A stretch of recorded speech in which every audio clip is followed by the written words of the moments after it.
Hi everybody, this week is Groundhog Day and I have a really nice story for you guys this week.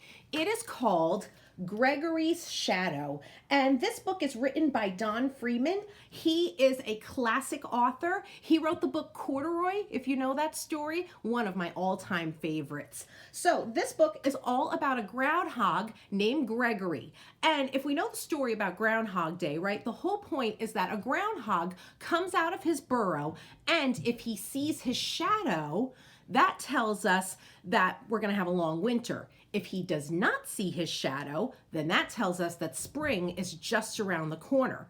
Now in this story, Gregory's shadow actually becomes its own character, which is kind of unusual, right? Because, you know, our shadow goes with us everywhere we go. But in this story, the shadow kind of does its own thing. Let's see what happens. Early one cold morning, Gregory Groundhog bundled up before going outside. He had spent the entire winter inside his cozy burrow home. Tomorrow was Groundhog Day. The farmers would want to know if Gregory and his shadow came out of their burrow together. If they did, there would be 6 more weeks of winter. But if Gregory came out alone, spring would be coming very soon.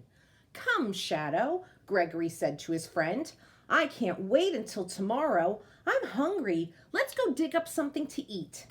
Gregory was shy. Having a friend like Shadow made him feel brave. They did everything together. "Sure," said Shadow. "I'm right behind you." Gregory opened the door. It was a very windy day, but the sun was shining. The ground was covered with snow. When the two friends reached the edge of Farmer Ferguson's garden, Gregory saw another shadow coming toward him. It was waving its arms. What could it be? Gregory was frightened. He ran back home. "Wait for me!" Shadow called out. But it was too late. Gregory had closed the door. He was so scared he forgot about his friend. He pulled the covers over his head and shut his eyes tight. Shadow was left outside.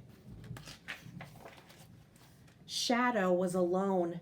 He was shy too, and being with Gregory made him feel brave. He looked up from the shadow with waving arms and saw Farmer Ferguson's scarecrow. "Whose shadow are you?" said the scarecrow. "I belong to Gregory Groundhog," replied Shadow, "but he left me here. What should I do?" "I would like to help you, but I don't know how," said the scarecrow. "I don't need a shadow. As you can see, I already have one." Shadow felt very sad. He leaned against a tree. "Are you lost?" said the tree. Shadow told her about Gregory. "I would like to help you, but I don't know how," said the tree. "I don't need a shadow. As you can see, I already have one." "I know where I belong," Shadow said, "with Gregory Groundhog." He walked slowly through the snow. He soon grew tired. Just then he saw an old barn. "That's a good place for me to rest," he said to himself. "I'll be able to think more clearly after I have a nap."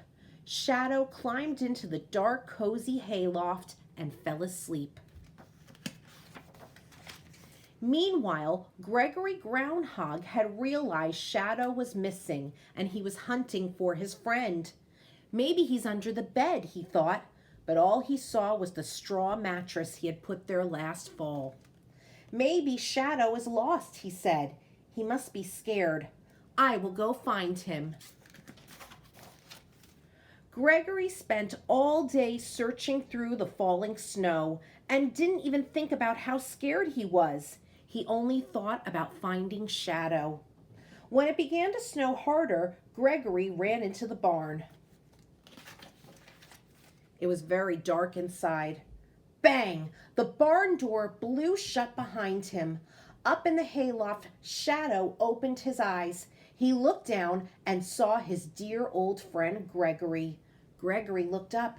He thought he saw something in the hayloft. It looked like a blue ghost. Gregory was just about to dash out the barn door when he heard a voice say, It's me. I'm your lost shadow. Oh, no, no, no. You're not my shadow, Gregory said. You're a ghost. And he ran outside. It had stopped snowing. Shadow followed his friend into the bright moonlight. Gregory wouldn't leave him behind this time. When Gregory Groundhog turned around, he was very surprised. Why, you are my shadow, he said. I found you at last. And I found you, said Shadow. Never was there a happier pair. They danced together far into the night. Then Gregory said, I almost forgot. Tomorrow is Groundhog Day. The farmers will be looking for us. They made their way back home. If they see us together, they will be unhappy. It will mean 6 more weeks of winter, Gregory told his friend. He didn't want the farmers to be unhappy, but he didn't want to be separated from his friend again. What should he do? Early that morning, farmers and their families waited to see the groundhog. They watched from a great distance. Here he comes now, said Farmer Ferguson. Gregory opened the door to his burrow. It was a gray, cloudy day. He sniffed the air. He saw the farmers. Then he had a very good idea. Hide behind me, Shadow, he whispered. Shadow understood. He snuggled up behind his friend as close as he could and held on tight. He was so close, no one could see him.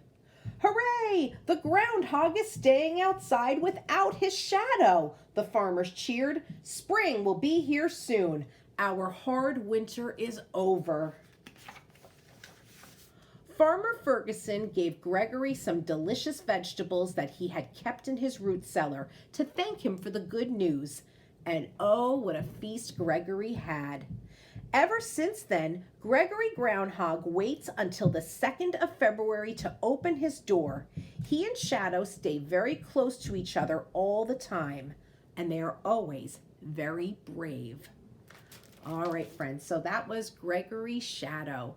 I hope you have a wonderful Groundhog Day and an excellent week. I'll see you next time.